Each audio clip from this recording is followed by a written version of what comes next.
اولئک الذین امتحن اللہ قلوبہم للتقوی، میرے نبی کے صحابہ تو وہ لوگ ہیں جن کا اللہ تبارک و تعالیٰ نے امتحان لیا ہے، ان کے ایمان کا، ان کے تقوی کا اللہ نے امتحان لیا ہے۔ والسابقون الاولون من المہاجرین والانصار، میرے نبی کے وہ صحابہ جو پہلے ایمان لائے، چاہے وہ مہاجر ہوں چاہے وہ انصار ہوں، والذین اتبعوہم بإحسان، اور جو بعد میں ایمان لائے۔ حضرت امیر معاویہ پر اعتراض کرنے والے یہ بھی کہتے ہیں بہت بعد میں ایمان لائے، فتح مکہ کے بعد ایمان لائے۔ لقد تاب اللہ علی النبی والمہاجرین والانصار الذین اتبعوہ فی ساعۃ العسرہ، اللہ تعالیٰ نے توبہ قبول کی، اللہ تعالیٰ نے توجہ فرمائی اپنے نبی کے اوپر، اور اللہ نے اپنے نبی کے مہاجر اور انصار صحابہ کے اوپر بھی توجہ فرمائی جنہوں نے اپنے نبی کا ساتھ دیا تھا فی ساعۃ العسرہ، بڑے مشکل کے ٹائم میں۔ میرے نبی کی بیوی ہو، تم عام عورتوں کی طرح نہیں ہو۔ ان اتقیتن، اگر تم اللہ سے ڈرتی ہو، فلا تخضعن بالقول، تو تم اپنی آواز میں لچک پیدا نہ کرو، فیطمع الذی فی قلبہ مرض، تاکہ کوئی ایسا انسان جس کے دل میں بیماری ہو تو وہ کوئی غلط خیال اپنے دل میں نہ پال بیٹھے۔ وَقُلْنَا قَوْلًا مَعْرُوفًا، اور اے میرے نبی کی بیویوں جب تم کسی سے بات کرو تو تمیز سے بات کرو، ادب سے بات کرو۔ کہ کالجوں میں مسلمان لڑکیاں آج پڑھ رہی ہیں اور غیر مسلم لڑکوں کے ساتھ چکر چل رہا ہے، ان کی محبت چل رہی ہے، بائک پر سیر کر رہی ہیں، شادی ہو رہی ہے۔ ابھی ایک خبر یہ بھی آئی کسی علاقے کی 78 مسلمان لڑکیوں نے غیر مسلموں کے ساتھ شادی کی۔ ہمارے مولویوں نے تو پہلے ہی فتویٰ لگا دیا، عورت میلے میں چلی جائے، بازار میں چلی جائے، مارکیٹ میں چلی جائے، مزاروں پہ چلی جائے، درگاہوں پہ چلی جائے، مسجد میں نہیں جائے، وہاں فتنہ ہے۔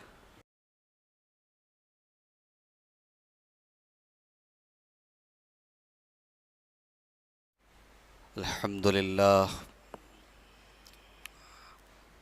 نحمده ونستعینه ونستغفره ونعوذ باللہ من شرور انفسنا ومن سیئات اعمالنا، من يهده اللہ فلا مضل له ومن يضلل فلا هادی له، واشهد ان لا الہ الا اللہ وحدہ لا شریک له، واشهد ان محمدا عبده ورسوله۔ یا ایہا الذین آمنوا اتقوا اللہ حق تقاته ولا تموتن الا وانتم مسلمون۔ یا ایہا الناس اتقوا ربکم الذی خلقکم من نفس واحدہ وخلق منها زوجها وبث منهما رجالا كثيرا ونساء، واتقوا الله الذي تساءلون به والأرحام إن الله كان عليكم رقيبا۔ يا أيها الذين آمنوا اتقوا الله وقولوا قولا سديدا يصلح لكم أعمالكم ويغفر لكم ذنوبكم ومن يطع الله ورسوله فقد فاز فوزا عظيما۔ أما بعد فإن خير الحديث كتاب الله وخير الهدي هدي محمد صلى الله عليه وسلم وشر الأمور محدثاتها وكل محدثة بدعة وكل بدعة ضلالة وكل ضلالة في النار۔ اعوذ باللہ من الشیطان الرجیم، بسم اللہ الرحمن الرحیم۔ والسابقون الاولون من المہاجرین والانصار والذین اتبعوهم بإحسان رضی اللہ عنہم ورضوا عنہ وأعد لهم جنات تجری تحتها الانہار خالدین فیہا ابدا ذالک الفوز العظیم۔ 'أعوذ بالله من الشيطان الرجيم، بسم الله الرحمن الرحيم. والسابقون الأولون من المهاجرين والأنصار والذين اتبعوهم بإحسان رضي الله عنهم ورضوا عنه وأعد لهم جنات تجري تحتها الأنهار خالدين فيها أبدا ذلك الفوز العظيم۔ معزز حاضرین،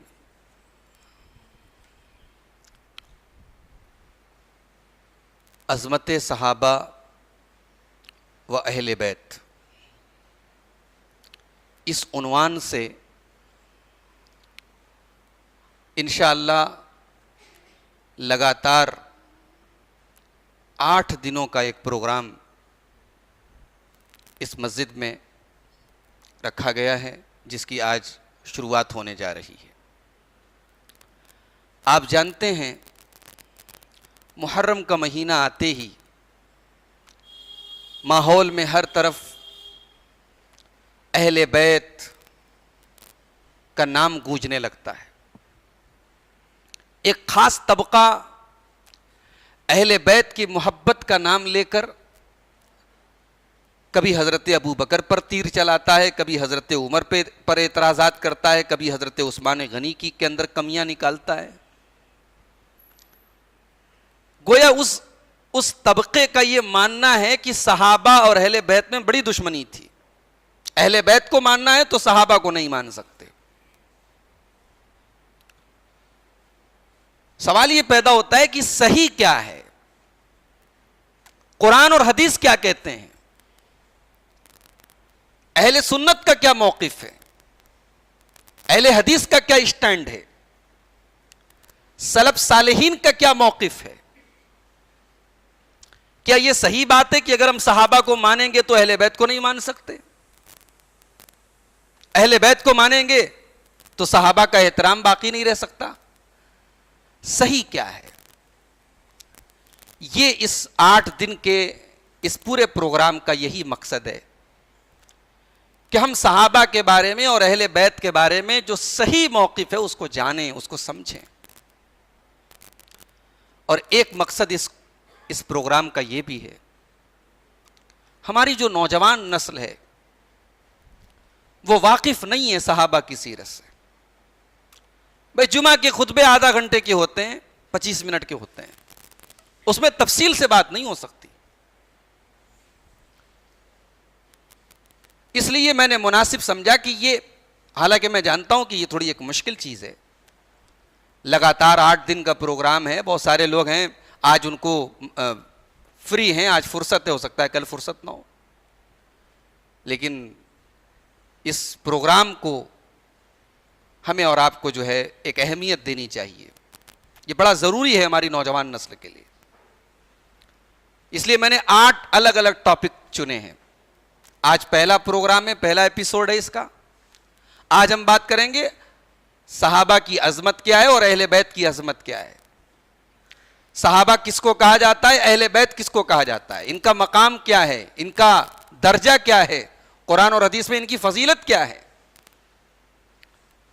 اور کل انشاءاللہ ہم بات کریں گے حضرت ابو بکر کی سیرت پر، اس کے بعد حضرت عمر، حضرت عثمان، حضرت علی، یہ جو خلفائے راشدین ہمارے 4 خلیفہ ہیں اور ترتیب کے اعتبار سے یہ سب سے افضل 4 صحابہ ہیں، ان کی فضیلت ہم بیان کریں گے، ان کی سیرت بیان کریں گے۔ اس کے بعد اگلا جو پروگرام ہمارا ہوگا وہ حضرت حسن اور حسین رضی اللہ تعالیٰ عنہ کی سیرت پر ہوگا۔ بہت بڑی غلط فہمی ہے بعض لوگوں کو کہ بھئی اہل حدیث جو ہوتے ہیں ان کے ہاں اہل بیت کی محبت نہیں ہے، حسن و حسین کی محبت نہیں ہے، اس پر بھی ہم بات کریں گے بھئی محبت کا کیا مطلب ہوتا ہے۔ تو ایک پروگرام ہمارا حضرت حسن اور حسین کی سیرت پر ہوگا، ایک پروگرام حضرت امیر معاویہ رضی اللہ تعالیٰ عنہ جو بڑی مظلوم شخصیت ہے، غیروں نے تو بہت تیر چھوڑے ہیں، اپنوں نے کچھ کم ستم نہیں کیا ہے اس صحابی کے اوپر۔ بھئی حضرت عمر فاروق رضی اللہ تعالیٰ عنہ جیسا سخت آدمی، جو کسی کو گورنر بناتے تو سوچ سمجھ کے بناتے ہیں، اور گورنر کے بارے میں شکایت مل جائے تو ہٹانے میں دیر نہیں کرتے ہیں۔ خالد بن ولید رضی اللہ تعالیٰ عنہ جو اللہ کے رسول نے جن کو اللہ کی تلوار کہا تھا، حضرت عمر نے ان کو ہٹا دیا، کمانڈر ان چیف تھے، فوج کے کمانڈر تھے، ان کو ہٹا دیا، صرف اس لیے کہ فوجیوں کے اندر ایک میسج جا رہا تھا کہ خالد کمانڈر ہے تو ہم ہاریں گے نہیں۔ حضرت عمر نے کہا نہیں، یہ تو توکل کی کمی ہے، اللہ کے اوپر بھروسہ کی کمی ہے۔ یہ الگ بات ہے کہ خالد بن ولید رضی اللہ تعالیٰ عنہ حضرت عمر کے اس فیصلے کے باوجود حضرت عمر کے احترام میں کوئی کمی نہیں آئی اور ایک فوجی کی حیثیت سے انہوں نے حضرت عمر کے فیصلے کو تسلیم کیا. اب حضرت عمر اپنے دور میں ملک شام کا گورنر بناتے ہیں حضرت امیر معاویہ کو. حضرت عمر کا لمبا دور ہے، دور خلافت تقریباً 8-10 سال کا دور ہے ان کا. پھر حضرت عثمان غنی کے پورے دور میں 12 سال کے دور میں حضرت امیر معاویہ ملک شام کے گورنر تھے. ایک ایسی شخصیت جسے 2 خلفائے راشدین نے، 2 بڑی شخصیتوں نے گورنر بنایا اسلامی حکومت کے بڑے اسٹیٹ کا،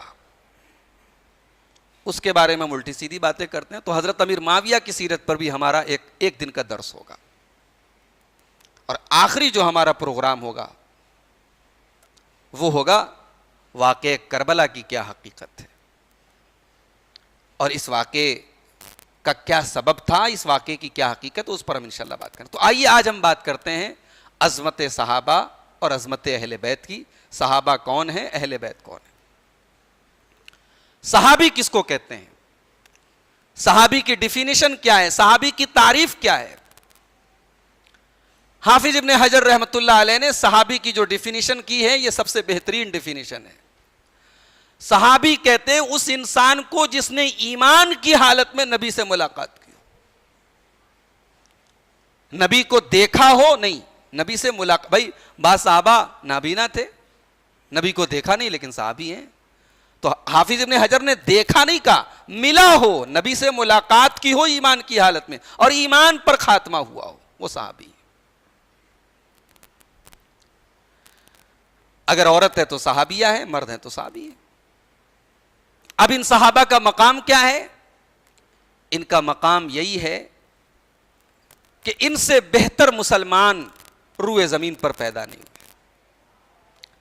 یہ اللہ تبارک و تعالیٰ کے چنے ہوئے لوگ تھے. اللہ نے اپنے نبی کی مدد کرنے کے لیے ان کو چن لیا تھا. انہوں نے قرآن کو ڈائریکٹ اترتے دیکھا تھا. بھئی ہم تو قرآن پڑھتے ہیں، صحابہ تو قرآن پڑھتے بھی تھے، اور قرآن کی کون سی آیت کس بیک گراؤنڈ میں اتری، کس پس منظر میں اتری، اس کے پیچھے کا کیا واقعہ تھا، کیوں اتری یہ آیت، صحابہ تو یہ بھی جانتے تھے. اور صحابہ نے ایک بہت بڑا کام کیا ہے میرے بھائیوں. بھئی اللہ نے اپنے نبی کو نبی بنایا، نبی نے اسلام اور شریعت صحابہ کو دیا، صحابہ نے امت کو دیا. گویا امت اور نبی کے درمیان کا میڈیم ہے صحابہ. ان کے واسطے سے، ان کے ذریعے سے شریعت ہمیں ملی ہے. اب اگر ہم صحابہ کے کردار اور کیریکٹر کو ہی ہم شک کے دائرے میں لے آئیں کہ صحابہ اچھے لوگ نہیں تھے، صحابہ نعوذ باللہ ان کی نیت صحیح نہیں تھی، تو پھر تو پوری شریعت شک کے دائرے میں آ جائے کہ بھئی شریعت نقل کرنے والے، شریعت کو ٹرانسفر کرنے والے اور امت تک پہنچانے والے صحابہ ہیں. صحابہ کون ہیں؟ دنیا میں اسکولوں میں امتحان ہوتا ہے اور پرفارمنس کے اعتبار سے بچوں کو نمبر دیا جاتا ہے. صحابہ وہ ہیں جنہیں اللہ نے 100 میں 100 نمبر دیا ہے. قرآن کریم میں اللہ تعالیٰ نے سورہ حجرات میں فرمایا اولئک الذین امتحن اللہ قلوبہم للتقوی. میرے نبی کے صحابہ تو وہ لوگ ہیں جن کا اللہ تبارک و تعالیٰ نے امتحان لیا ہے، ان کے ایمان کا، ان کے تقوی کا. اللہ نے امتحان لیا ہے اور ایسا امتحان لیا ہے بھائیو، ہم نہیں دے سکتے تھے وہ امتحان. گھر چھوڑا، وطن چھوڑا، بال بچوں کو چھوڑا، زندگی بھر کی جمع پونجی اللہ کی راہ میں لٹا دی. ضرورت پڑی بھوکے رہے، پیٹ پہ پتھر باندھے، ہر طریقے کی تکلیف سہی اپنے نبی کے لیے، نبی کے دین کے لیے. اللہ کہہ رہا میں نے امتحان لیا ان کا. اب سوال یہ پیدا ہوا کہ امتحان میں فیل ہوئے کہ پاس ہوئے؟ اللہ نے جواب دیا کہ یہ پاس ہی نہیں ہوئے، ان کو 100 مارکس ملے، 100 میں 100 نمبر ملے.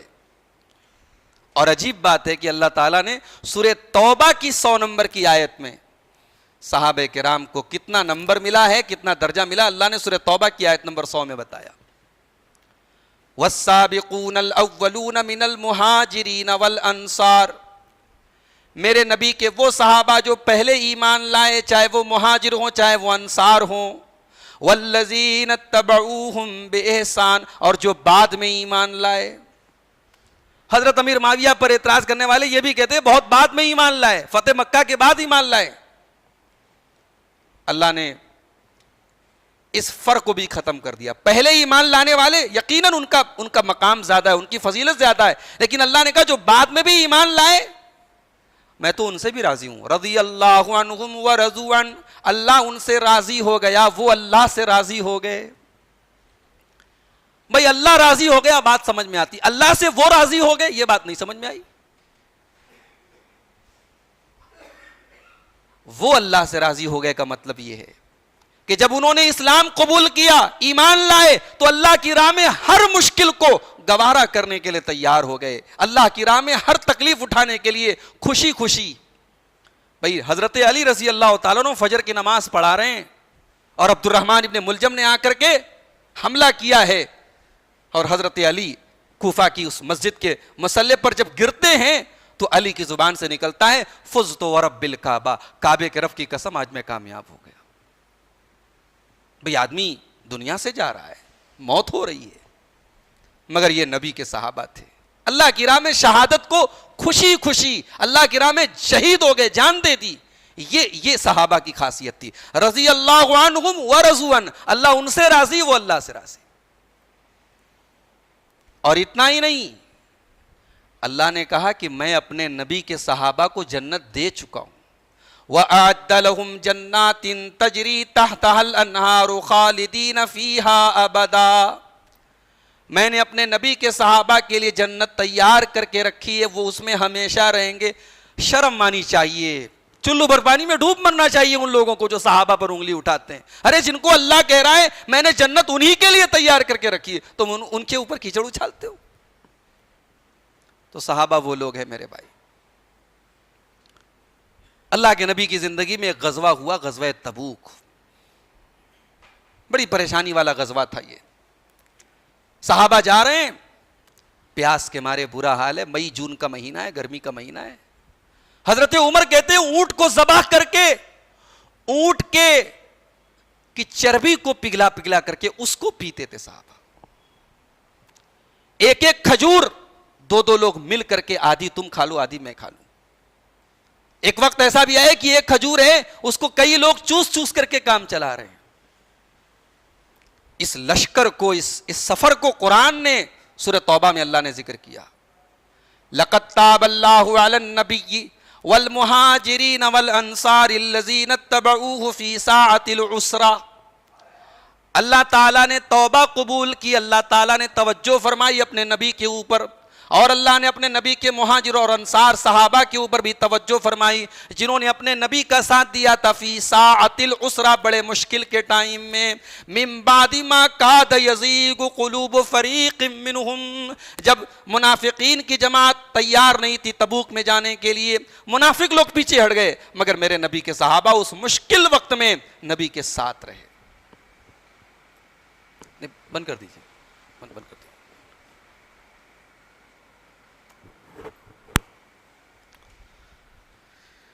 صحابہ کرام اللہ کے چنے ہوئے لوگ ہیں میرے بھائیوں. سورہ نمل کی آیت نمبر 59 میں اللہ تعالیٰ نے فرمایا قُلِ الْحَمْدُ لِلَّهِ وَسَلَامٌ عَلَىٰ عِبَادِهِ الَّذِينَ اصْطَفَىٰ. اے نبی آپ کہہ دیجئے تمام تعریفیں اللہ کے لیے اور سلام ہو اللہ کے چنے ہوئے بندوں پر. یہ اللہ کے چنے ہوئے بندے کون ہیں؟ عبداللہ ابن عباس کہتے ہیں ہم اصحاب محمد صلی اللہ علیہ وسلم، یہ محمد کے صحابہ ہیں.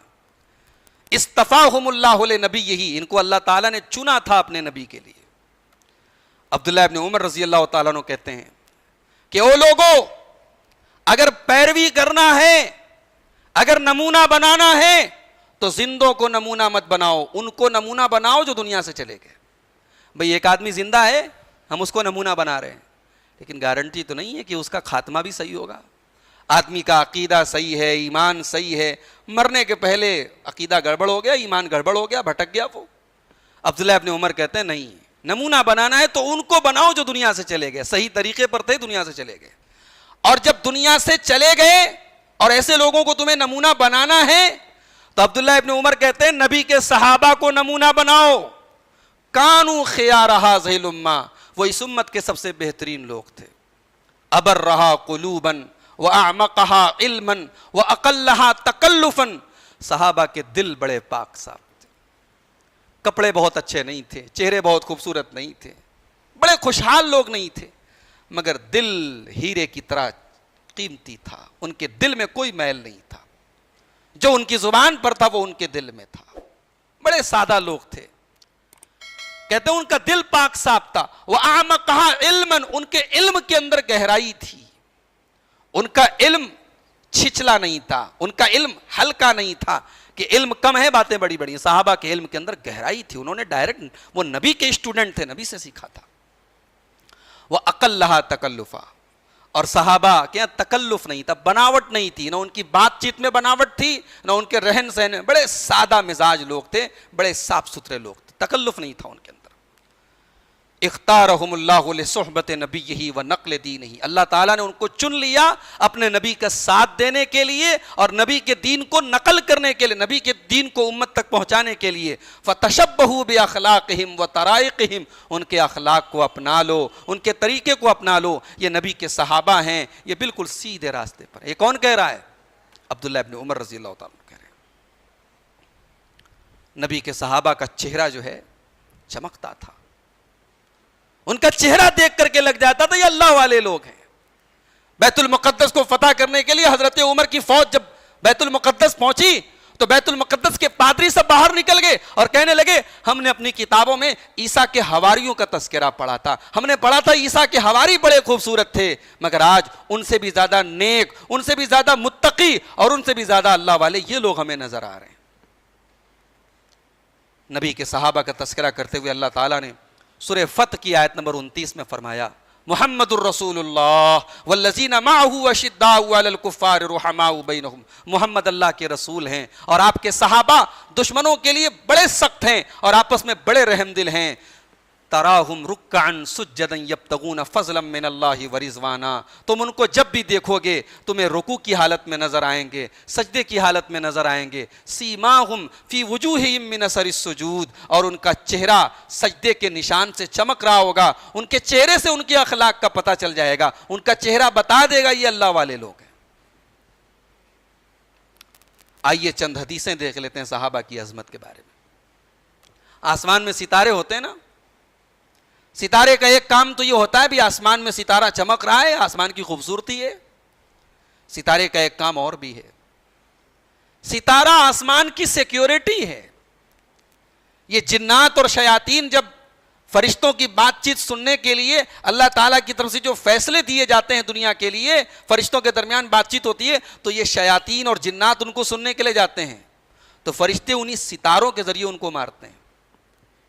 اللہ کے پیارے نبی فرماتے ہیں، صحیح مسلم کی 2531 نمبر کی روایت ہے، فرمایا کہ النجوم امنۃ للسماء، یہ ستارے آسمان کی سیکیورٹی ہیں، آسمان کو بچاتے ہیں. فَإِذَا ذَهَبَتِ النُّجُومُ، اور جس دن یہ ستارے ختم ہو جائیں گے، قیامت کا دن جس دن آئے گا، أَتَى السَّمَاءَ مَا تُوعَدُ، اس دن آسمان کے اوپر وہ مصیبت آ جائے گی جس کا آسمان سے وعدہ کیا گیا ہے. بھئی جس دن ستارے غائب اس دن آسمان غائب. قیامت کے دن کیا ہوگا؟ ستارے بے نور ہو جائیں گے، ستارے ختم ہو جائیں گے اور آسمان کو لپیٹ دیا جائے گا. قرآن کی آیت ہے.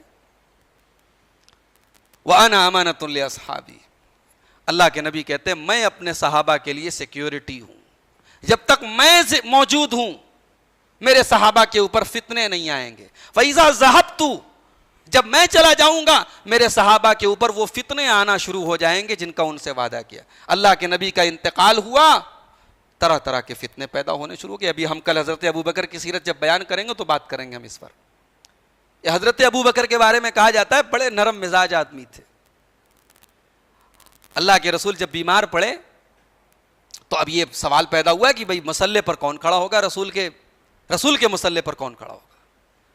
تو اما عائشہ رضی اللہ تعالیٰ نے کہتی ہیں، بخاری کی روایت ہے، میرے دل میں یہ خیال آیا نبی بیمار ہیں، اللہ نہ کرے نبی کا انتقال ہو گیا اور نبی کے مسلح پر میرے والد چڑھ جائے تو لوگ کہیں میرے والد کو غلط نہ سمجھنے لگیں.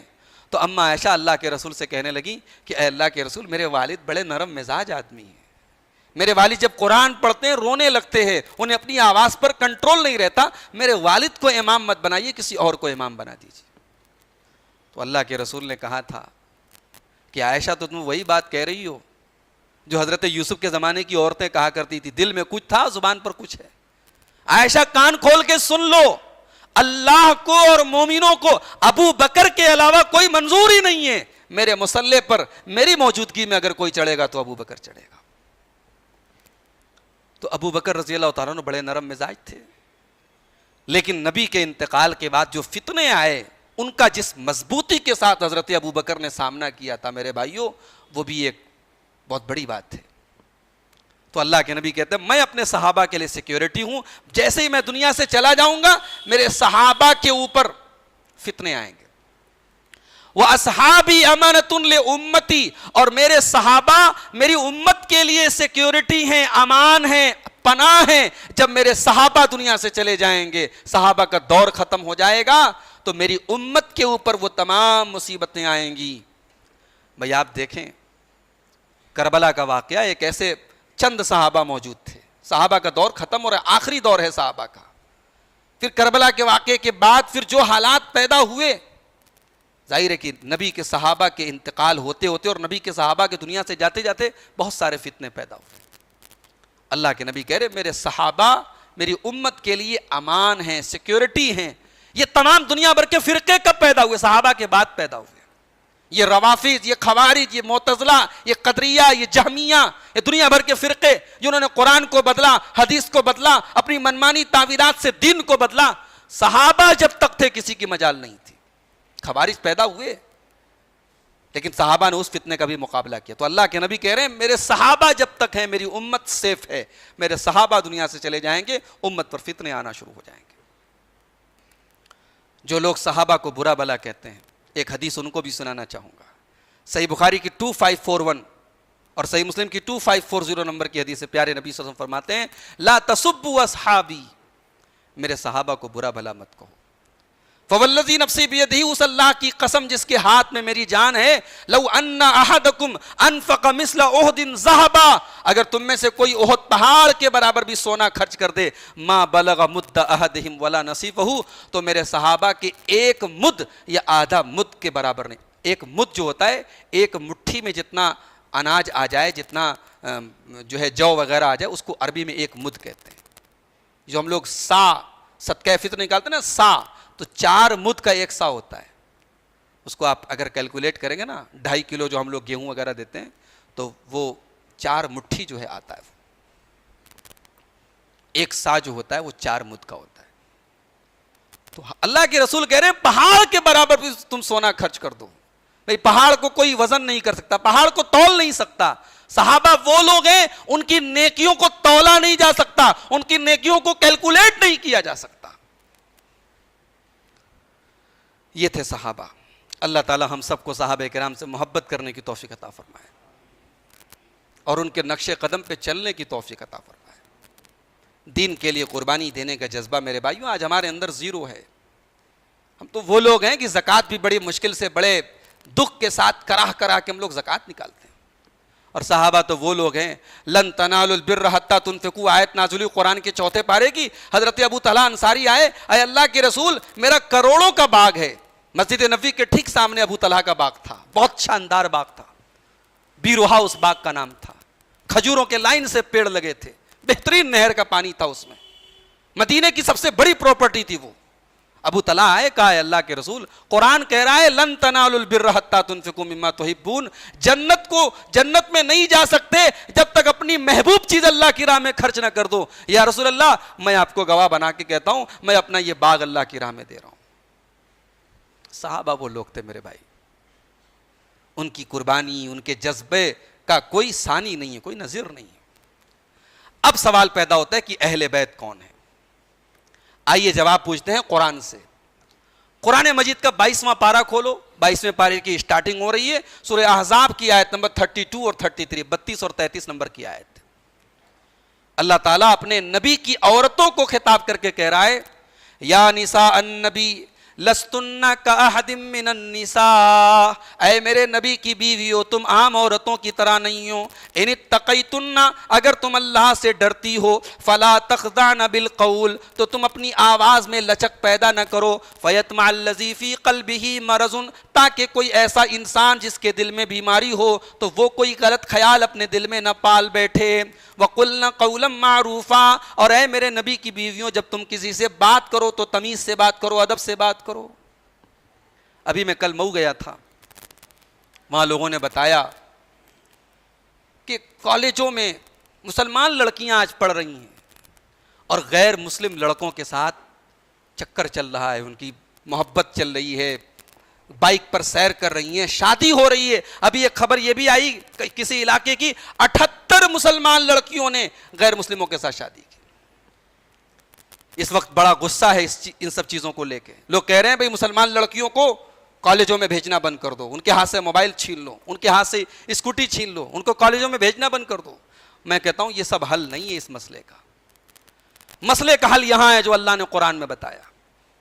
آپ یہ تعلیم ہم نے اپنی بچیوں کو کہاں دی ہے میرے بھائی؟ ہمارے مولویوں نے تو پہلے ہی فتویٰ لگا دیا، عورت میلے میں چلی جائے، بازار میں چلی جائے، مارکیٹ میں چلی جائے، مزاروں پہ چلی جائے، درگاہوں پہ چلی جائے، مسجد میں نہیں جائے، وہاں فتنہ ہے۔ ہم نے تو پہلے ہی روک لگا دی۔ مسلک پرستی اور تعصب کا برا ہو، ہم نے دنیا جہان کی جگہوں پر عورتوں کو جانے کی پرمیشن دی۔ ہم نے مسجد کے جمعہ کا ایک آدھا گھنٹے کا خطبہ ہوتا ہے یا دین کی باتیں ہوتی ہیں، ہم نے وہاں عورتوں کو جانے سے محروم کر دیا۔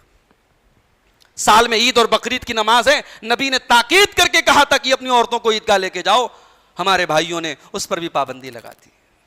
غلطی سے اگر کسی اہل حدیث گھر کی لڑکی چلی بھی جائے ہمارے بھائیوں کے ہاں تو بڑا برا مانا جاتا، نہیں ہمارے یہاں سے لڑکیاں عیدگاہ نہیں جائیں گی۔ یہ حالات ہیں، مسلک پرستی اور تعصب کا یہ حال ہے۔ اس پر ہم اگر رونا رو رہے ہیں، ہماری لڑکیاں غیروں کے ساتھ بھاگ رہی ہیں، تو بھائی رونا کیوں روتے ہو؟ انسٹاگرام، فیس بک، واٹس ایپ، دنیا بھر کی گندگی آج ہمارے گھر میں استعمال ہو رہی ہے۔ اس گندگی کا کوئی توڑ نہیں ہمارے پاس۔ ہماری بچیوں کو، ہماری لڑکیوں کو دین کی تعلیم کوئی دینے والا نہیں ہے، ان کو دین کوئی سکھانے والا نہیں ہے، ان کو پردہ، شرم، حیا اور نبی کے صحابہ اور صحابیات کی سیرت کوئی بتانے والا نہیں ہے۔ اب اس کے بعد اگر وہ غیروں کے ساتھ بھاگ رہی ہیں تو ہمیں زیادہ رونا نہیں رونا چاہیے۔ تو کسی غیر مرد سے اگر بات کرنی پڑ جائے تو آواز میں لچک کے ساتھ بات مت کرو، یہ تعلیم ہو۔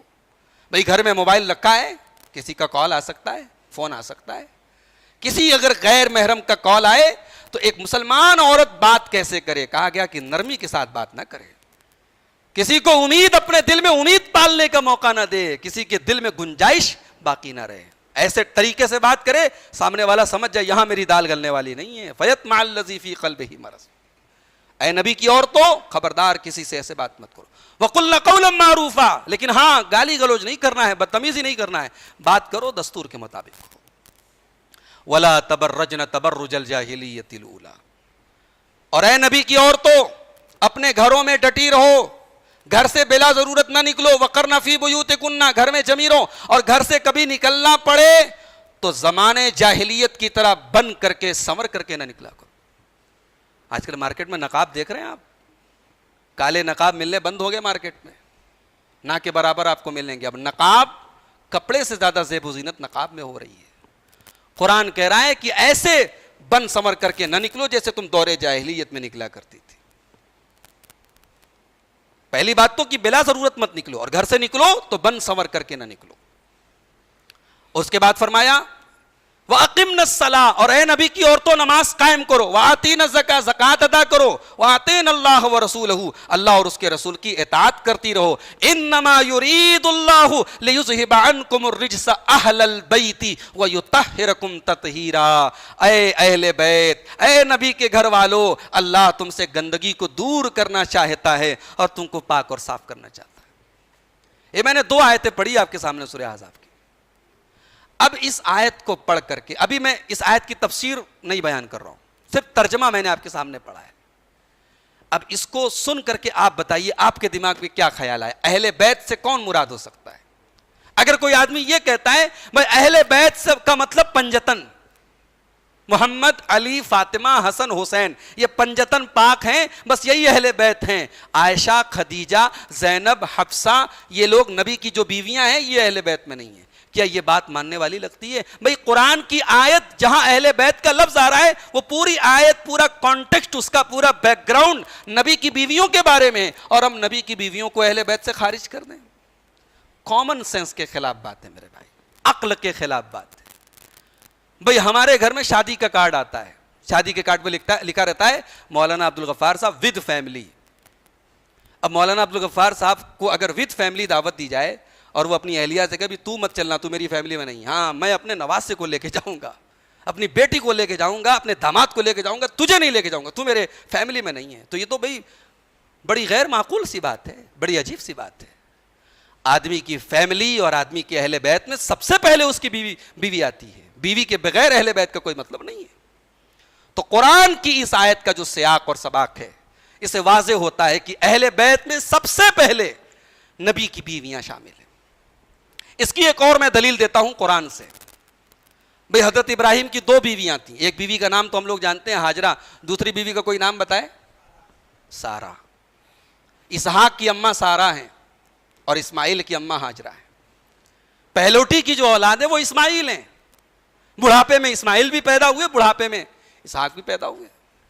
اب سورہ ہود کی آیت نمبر 71، 72، 73 ذرا آپ دیکھیے. وَامْرَأَتُهُ قَائِمَةٌ فَضَحِكَتْ، ابراہیم کی بیوی کھڑی تھی اور ہنس رہی تھی. فَبَشَّرْنَاهَا بِإِسْحَاقَ، ہم نے ابراہیم کی بیوی کو اسحاق کی بشارت سنائی. وَمِن وَرَاءِ إِسْحَاقَ يَعْقُوبَ، اور اسحاق کے بعد یعقوب کی بھی بشارت سنائی. یعنی ہم نے ابراہیم کی بیوی سے کہا تجھے ایک بیٹا پیدا ہوگا جس کا نام اسحاق ہوگا، اور پھر اسحاق کا بھی ایک بیٹا ہوگا جس کا نام یعقوب ہوگا. ہم تجھے اسحاق کی بھی بشارت دیتے ہیں، یعقوب کی بشارت دیتے ہیں. قالت یا ویلتا اَأَلِدُ وَأَنَا عَجُوزٌ وَهَذَا بَعْلِي شَيْخًا إِنَّ هَذَا لَشَيْءٌ عَجِيبٌ. تو ابراہیم کی بیوی نے کہا ہائے میری بربادی، کیا میں بچے کو جنم دوں گی اس بڑھاپے میں؟ میرا شوہر بھی بوڑھا ہے اور میں بھی بوڑھی ہوں، کیا اس عمر میں بچے کو جنم دوں گی؟ ان ھذا لشیء عجیب، یہ تو بڑی عجیب بات ہے. قالوا اتعجبین من امر اللہ، تو فرشتوں نے کہا کہ اے سارہ، اے ابراہیم کی بیوی، کیا تو اللہ کے حکم پر تعجب کرتی ہے؟ رحمت اللہ وبرکاتہ علیکم اہل البیت، اے ابراہیم کے اہل بیت، تم پر اللہ کی رحمتیں ہوں اور تم پر اللہ کی برکتیں ہوں. انہو حمید مجید، بے شک اللہ قابل تعریف ہے، بزرگی والا ہے. اب یہاں فرشتے سارہ سے بات کر رہے ہیں. سارہ کون ہے بھائی؟ ابراہیم کی بیوی ہے. بیوی سے بات کر کے فرشتے کہہ رہے ہیں کہ اے ابراہیم کے اہل بیت. ابراہیم کے اہل بیت میں سب سے پہلے ان کی بیوی آئی، اور نبی کے اہل بیت میں آپ نبی کی بیویوں کو نکال دیں، یہ عقل کے خلاف بات ہے بھائی. تو یہ بات یاد رکھیے کہ نبی کے اہل بیت میں سب سے پہلے نبی کی بیویاں شامل ہیں. اب اس کے بعد کچھ حدیثیں، صحیح حدیثیں ایسی ہیں کہ اللہ کے رسول صلی اللہ علیہ وسلم نے حضرت علی کو، حضرت فاطمہ کو، حضرت حسن کو اور حضرت حسین کو بھی اپنے اہل بیت میں شامل کیا ہے. یعنی فیملی میں عام طور سے داماد نہیں آتا، فیملی میں عام طور سے شادی شدہ بیٹیاں نہیں آتی ہیں، فیملی میں عام طور سے نواسے نہیں آتے ہیں، مگر نبی نے اپنے دونوں نواسوں کو، اپنی بیٹی فاطمہ کو اور اپنے داماد علی کو اسپیشلی خاص طور سے اپنے اہل بیت میں شامل کیا ہے. آئیے وہ حدیث دیکھتے ہیں. یہ بڑی مشہور حدیث ہے. ہمارے اہل تشیع بھائیوں کے ہاں جب شادی ہوتی ہے کسی کی تو یہ حدیث خاص طور سے پڑھی جاتی ہے. اس کو حدیث کسا کہا جاتا ہے، چادر والی حدیث، چادر والی روایت. مگر بڑی عجیب بات ہے کہ ہمارے اہل تشیع بھائیوں کے ہاں حضرت عائشہ رضی اللہ تعالیٰ عنہا کو جو ہے بہت اچھی نظر سے نہیں دیکھا جاتا ہے، ان کا نام بہت احترام سے نہیں لیا جاتا ہے، کیونکہ ان کا یہ ماننا ہے کہ حضرت عائشہ نے حضرت علی کے خلاف جنگ کی تھی، لہٰذا ان کا احترام نہیں کرنا چاہیے. مگر آپ کو میں بڑی عجیب بات بتاؤں کہ حدیث کسا، یہ جو چادر والی روایت ہے، اس روایت کو ہمارے اہل سنت کی کتابوں میں، یہ میں جو روایت آپ کے سامنے پڑھنے جا رہا ہوں صحیح مسلم کی یہ روایت ہے، اور اتفاق سے اس حدیث کا جو نمبر ہے وہ 2424 24 نمبر کی روایت. اور حدیث کی جو راوی ہیں وہ حضرت عائشہ رضی اللہ تعالیٰ عنہ کہتی ہیں خرج النبی صلی اللہ علیہ وسلم غداۃ وعلیہ مرط مرحل من شعر اسود. اللہ کے رسول صلی اللہ علیہ وسلم ایک دن صبح سویرے نکلے اور آپ کے بدن کے اوپر ایک کالے رنگ کی چادر تھی.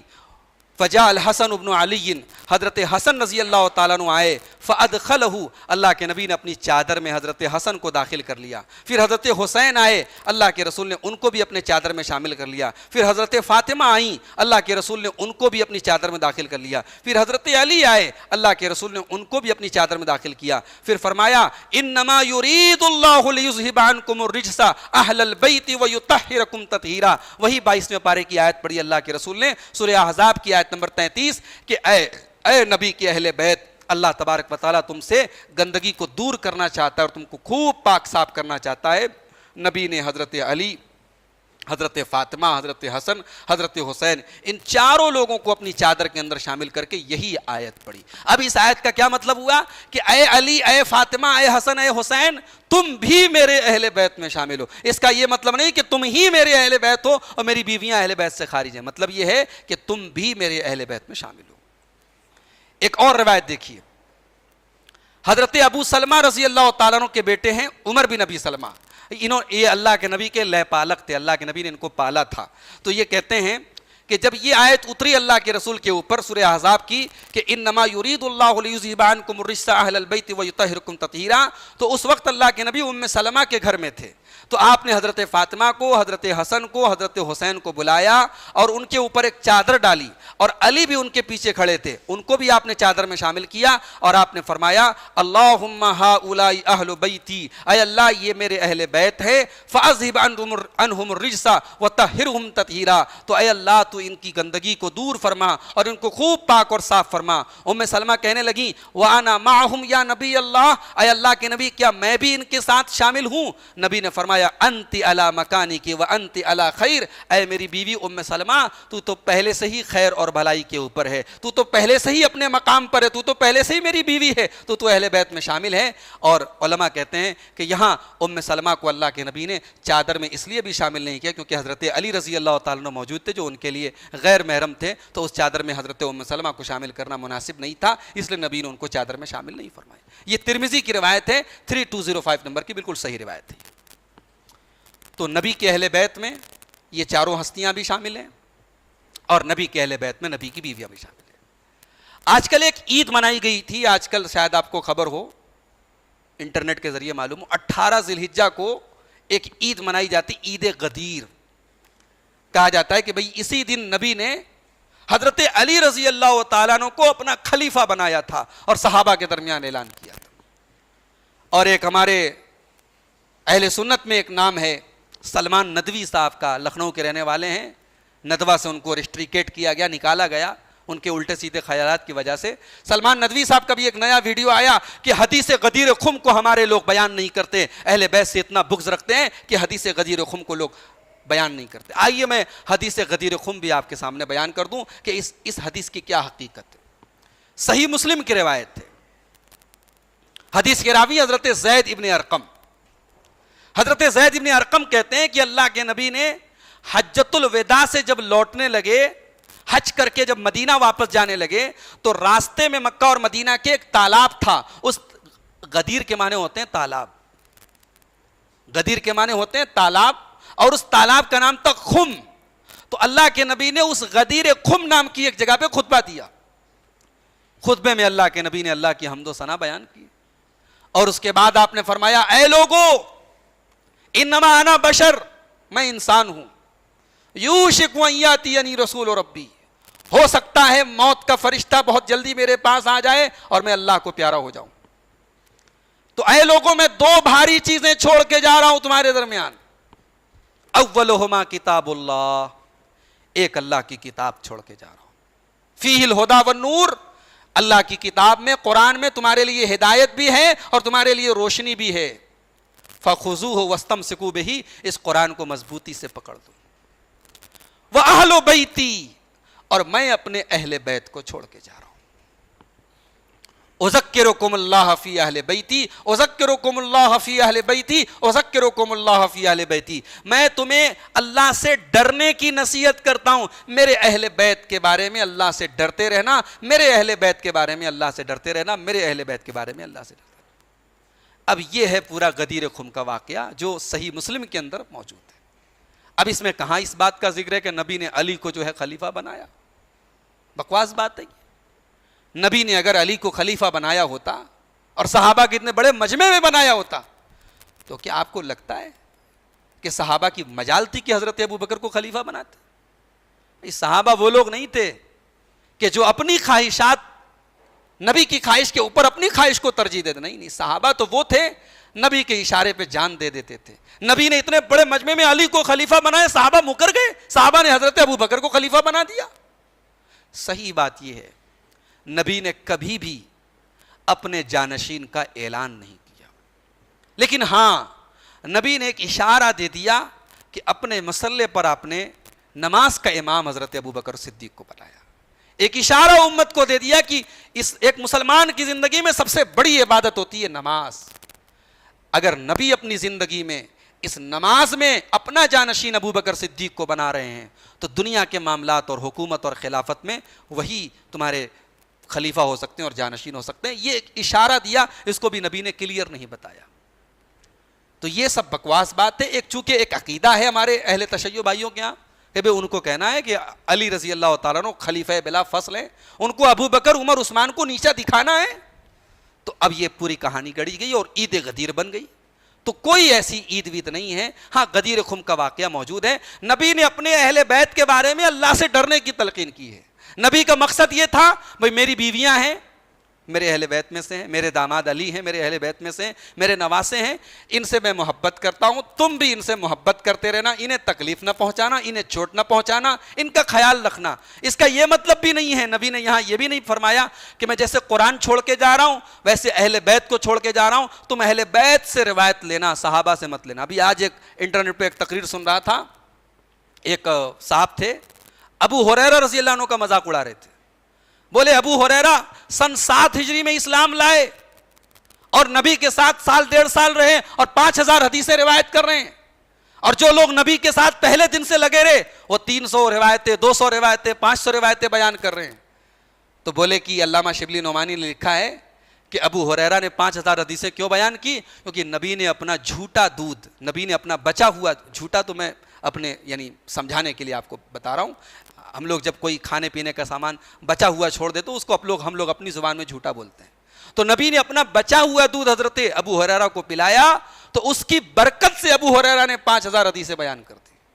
تو بولے سوچو کہ جس نے نبی کا بچا ہوا دودھ پیا اس سے تم حدیثیں لے لیتے ہو، اور جس علی کی زبان نبی نے چوسی ہے اس علی سے تم شریعت نہیں لیتے ہو۔ اب عوام نعرہ لگانے، نعرہ تکبیر، نعرہ حیدری نعرہ لگنے لگا۔ بھائی دیکھو نعروں سے تو شریعت نہیں ثابت ہوتی۔ ابو ہریرہ رضی اللہ عنہ یقیناً نبی کے ساتھ صرف 3-3.5 سال کا ٹائم گزارا ہے، لیکن ابو ہریرہ رضی اللہ تعالیٰ عنہ نے 5000 حدیثیں کیوں بیان کی اس کی بھی ایک وجہ ہے، اور یہ وجہ خود ابو ہریرہ بیان کرتے ہیں، بخاری کی روایت ہے۔ کہتے ہیں کہ لوگ اپنے کام دھندے میں لگے رہتے تھے، مہاجرین مارکیٹ چلے جاتے تھے، انصار کھیتوں پہ چلے جاتے تھے، ابو ہریرہ کا نہ کوئی مارکیٹ تھی، نہ کوئی بزنس تھا، نہ کوئی کام تھا۔ ابو ہریرہ کا ایک کام تھا، نبی کے دروازے پہ پڑا رہتا تھا، نبی کی ایک ایک ایکٹیویٹی کو نوٹ کرتا تھا، نبی کے ایک ایک حکم کو نوٹ کرتا تھا۔ ابو ہریرہ بس ایک ٹائم کا کھانا مل جائے یہ ابو ہریرہ کے لیے کافی تھا، بھوکا رہتا تھا، پیاسا رہتا تھا، نبی کے ساتھ رہتا تھا۔ نبی نے ایک مرتبہ چادر پھیلائی، برکت کی دعا کی، اور پھر ابو ہریرہ سے کہا کہ ابو ہریرہ چادر کو اوڑھ دو۔ ابو ہریرہ نے چادر کو اوڑھ لیا، چادر کو سمیٹ لیا، اپنے سینے سے لگا لیا۔ نبی نے کہا کہ اے ابو ہریرہ میں نے تجھ کو دعا دی ہے، تو جو یاد کرے گا کبھی نہیں بھولے گا۔ لوگ کہتے ہیں ایسا کیسے ہو سکتا ہے؟ 5000 حدیثیں کوئی کیسے یاد کر سکتا ہے؟ ایسی میموری کیسے ہو سکتی ہے؟ ابھی فیس بک کے اوپر میں نے آج کل 2-3 دن پہلے میں نے ایک ویڈیو ڈالا ہے، دیکھ سکتے ہیں آپ۔ سعودی عرب کے اندر ایک آدمی ہے، نوجوان ہے، 22-23 سال کا لڑکا ہے، اس کو پوری صحیح بخاری، پوری صحیح مسلم، پوری ترمذی، پوری نسائی، پوری ابن ماجہ، پوری مسند احمد، پوری مستدرک حاکم، حدیث کی 22-23 کتابیں پوری کی پوری یاد ہیں۔ جہاں سے جو حدیث آپ لفظ بیان کر دے وہ پوری حدیث سند کے ساتھ بیان کر دے گا. جب آج کی تاریخ میں یہ پاسبل ہے میرے بھائی, تو نبی نے جس کے لیے دعا کی ہو برکت کی, نبی کی برکت کی دعا جس نے حاصل کی ہو, کیا اس کے لیے 5374 روایتیں یاد کرنا کوئی مشکل کام ہے؟ کوئی مشکل کام نہیں. تو اب یہ جو ہے اہل بیت کی محبت کے نام پہ بڑی الٹی سیدھی چیزیں بیان کی جا رہی ہیں. آئیے اہل بیت کی فضیلتیں دیکھ لیتے ہیں. اللہ کے رسول کی جو بیویاں ہیں, ظاہر ہے کہ سب سے پہلے اہل بیت میں وہ شامل ہیں, ان کا مقام یہ ہے وہ ہماری مائیں ہیں. اللہ تعالیٰ سورہ احزاب کی آیت نمبر 6 میں کہتا ہے النبی اولیٰ بالمؤمنین من انفسہم وازواجہ امہاتہم, نبی ایمان والوں کی جان سے بھی زیادہ ان کے قریب ہیں, اور نبی کی بیویاں ایمان والوں کی مائیں ہیں. لہٰذا جیسے اپنی سگی ماں کا ہم احترام کرتے ہیں, ویسے اماں عائشہ کا احترام کریں, اماں خدیجہ کا احترام کریں, اماں حفصہ کا احترام کریں. تمام نبی کی بیویاں ہمارے لیے ماں کا درجہ رکھتی ہیں. اور یہی وجہ ہے کہ نبی کی وفات کے بعد نبی کی کسی بیوی سے کسی امتی کا نکاح کرنا جائز نہیں ہے, حرام قرار دیا. اللہ نے فرمایا سورہ احزاب کی آیت نمبر 53 میں وَمَا كَانَ لَكُمْ أَن تُؤْذُوا رَسُولَ اللَّهِ, اے مسلمانوں تمہیں کوئی حق نہیں تم اللہ کے رسول کو تکلیف پہنچاؤ. وَلَا أَن تَنكِحُوا أَزْوَاجَهُ مِن بَعْدِهِ أَبَدًا, اور نبی کی بیویوں سے نبی کے بعد بھی تم نکاح نہیں کر سکتے. اس لیے امت کا عقیدہ ہے نبی کی تمام بیویاں دنیا میں بھی نبی کی بیویاں ہیں اور آخرت میں بھی نبی کی بیویاں رہیں گی. اماں عائشہ رضی اللہ تعالیٰ عنہ, اماں خدیجہ رضی اللہ تعالیٰ عنہ, اماں ام سلمہ, یہ نبی کی جتنی بیویاں ہیں یہ آخرت میں بھی جنت میں بھی نبی کے ساتھ رہیں گی. نبی کی بیویاں ہیں یہ ان کی فضیلت اور ان کا مقام ہے. اور ان کا ایک اور مقام ہے میرے بھائی. ایک آدھ سال ایسا بھی ہوا ان کو سالانہ جو خرچہ ملتا تھا اللہ کے نبی کی طرف سے, تو کچھ شکایت ہو گئی کہ خرچہ ہمیں کچھ کم مل رہا ہے, کچھ ہمیں کمیاں ہیں, کوتاہیاں ہیں. تو اللہ تعالیٰ نے قرآن میں سورہ احزاب کی آیت نازل کی, آیت نمبر 28 اور 29. اے نبی اپنی بیویوں سے کہہ دو کل ازواجک یا ایھا النبی کل ازواجک ان کنتن تردن الحیات الدنیا وزینتہا, اے نبی کی بیویوں اگر تمہیں دنیا چاہیے اور دنیا کی زیب و زینت چاہیے فتعالین, تو آؤ, امتعکن, میں تمہیں دنیا کی زیب و زینت دے دیتا ہوں, واسرحکن سراحا جمیلا, اور تمہیں بڑے عزت کے ساتھ رخصت کر دیتا ہوں. نبی کی بیوی ہو, نبی کے گھر میں رہنا ہے اور دنیا کی طلب ہے تمہارے اندر, تو پھر نبی تمہیں رخصت کرنے کو, نبی تمہیں طلاق دینے کو, تمہیں چھوڑنے کو تیار ہیں. وَإِن كُنتُنَّ تُرِدْنَ اللَّهَ وَرَسُولَهُ وَالدَّارَ الْآخِرَةَ, اور اگر تمہیں اللہ سے پیار ہے, رسول سے محبت ہے, آخرت سے پیار ہے, فَإِنَّ اللَّهَ أَعَدَّ لِلْمُحْسِنَاتِ مِنْكُنَّ أَجْرًا عَظِيمًا, تو اللہ تعالیٰ نے تمہارے لیے بہترین اجر تیار کر کے رکھا ہے. یہ اللہ نے آفر دیا, کس کو دیا؟ نبی کی بیویوں. چاہو تو دنیا لے لو, چاہو تو آخرت لے لو. کیا کوئی نبی کی بیوی ایسی ہے جس نے اللہ کے اس آفر کے بعد نبی کا ساتھ چھوڑا ہو؟ نہیں. تمام بیویوں نے اللہ کے اس آفر میں آخرت کا آفر قبول کیا. اے اللہ ہم اپنے نبی کے ساتھ رہیں گے, ہمیں دنیا کی تکلیف گوارا ہے لیکن آخرت کا ہمیں اجر چاہیے. یہ اللہ کے رسول کی بیویوں کی بہت بڑی فضیلت ہے کہ انہوں نے دنیا کے مقابلے میں آخرت کو ترجیح دی. اہل بیت میں ایک بڑا نام حضرت فاطمہ رضی اللہ تعالیٰ عنہ کا ہے. یہ نبی کی سب سے چھوٹی اور لاڈلی بیٹی ہیں. بڑی فضیلت ہے ان کا, بڑا مقام ہے.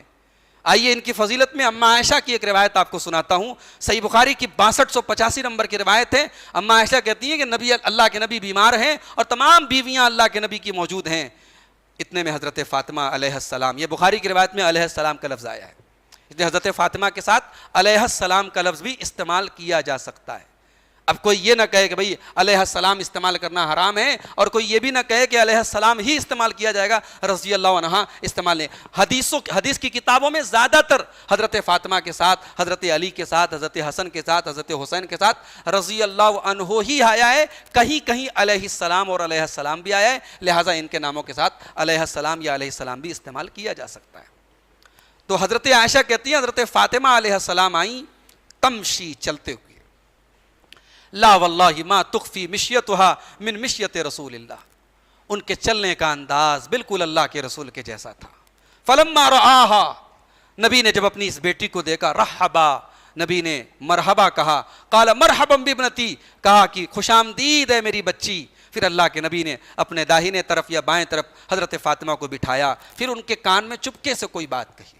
ان سے دھیرے سے آہستہ سے کوئی بات کہی. فبکت بکاء شدیدا، حضرت فاطمہ رونے لگیں. فلما رآها حزنها، جب اللہ کے نبی نے دیکھا کہ بیٹی غمگین ہے، سارہ ثانیہ، نبی نے پھر حضرت فاطمہ کے کان میں چپکے سے کوئی بات کہی، اس کے بعد وہ ہنسنے لگی. حضرت عائشہ کہتی ہیں کہ میں نے فاطمہ سے کہا، جب ہم لوگ وہاں سے اٹھ کے چلے گئے تو میں نے فاطمہ سے کہا کہ بیٹی کیا کہا تھا تجھے اللہ کے رسول نے، خاص طور سے تیرے کان میں کون سی بات کہی تھی؟ تو حضرت فاطمہ نے کہا ما کنت لافشی عن رسول اللہ صلی اللہ علیہ وسلم سرہ، یہ اللہ کے رسول اور میرے درمیان ایک راز ہے، میں اس راز کو کھولنا نہیں چاہتی. جب اللہ کے رسول کا انتقال ہو گیا تو حضرت عائشہ رضی اللہ تعالیٰ عنہ نے پھر پوچھا کہ اے بچی، میں تیری ماں لگتی ہوں، تو جو میرا حق ہے تیرے اوپر میں اس کا واسطہ دے کے تجھ سے پوچھتی ہوں کہ بتا تجھے اللہ کے رسول نے تجھ سے کیا کہا تھا. تو حضرت فاطمہ نے کہا کہ ہاں اب میں آپ کو بتاؤں گی. پہلی مرتبہ اللہ کے رسول نے مجھ سے یہ کہا کہ جبریل ہر سال قرآن کا ایک مرتبہ دور کراتے ہیں، ایک مرتبہ میرے پاس آتے ہیں، اور اس سال انہوں نے قرآن کا 2 مرتبہ دور کرایا ہے. اس سے مجھے ایسا لگ رہا ہے کہ میری موت کا وقت قریب ہے. فاتق اللہ واصبری، تو نبی نے کہا کہ اے میری بچی، جب میری موت ہو جائے تو تو اللہ سے ڈرنا اور تو صبر سے کام لینا. اللہ اللہ، نبی نے اپنی بیٹی کو اپنے باپ کے جانے پر صبر کی تلقین کی. جس بیٹی کو اس کے باپ نے اپنی موت پر صبر کی تلقین کی ہو، اس بیٹی کا جو لڑکا تھا، ان کا جو بیٹا تھا، یعنی حضرت حسین رضی اللہ تعالیٰ، آج ان کی شہادت کے نام پہ ماتم ہو رہا ہے، نوحہ ہو رہا ہے، 1400 سال سے غم منایا جا رہا ہے. بھائی حسین کے نانا کی تعلیم تو یہ ہے جو حسین کی ماں کو حسین کے نانا تعلیم دے رہے ہیں کہ اے میری بچی، تیرے باپ کا انتقال ہو جائے تو اللہ سے ڈرنا. انسان 2 موقع پر آزمایا جاتا ہے، خوشی کے موقع پر بھی انسان آزمایا جاتا ہے اور غم کے موقع پر بھی. آپ کے گھر میں میت پڑ جائے اور آپ کے گھر کی عورتیں جو ہے وہ نوحہ کریں، چیخے چلائیں، اسے سمجھ میں آ جاتا ہے کہ دین کی بنیاد کمزور ہے آپ کے گھر کی. فاتق اللہ واصبری، اللہ سے ڈرنا اور صبر کی تلقین، صبر کرتے رہنا. فإنی نعم السلف وأنا لک، اے فاطمہ میں تیرے لیے بہترین سلف رہوں گا، میں آگے جانے والا ہوں، تجھ سے پہلے جانے والا ہوں اور بہترین سلف ہوں تیرے لیے.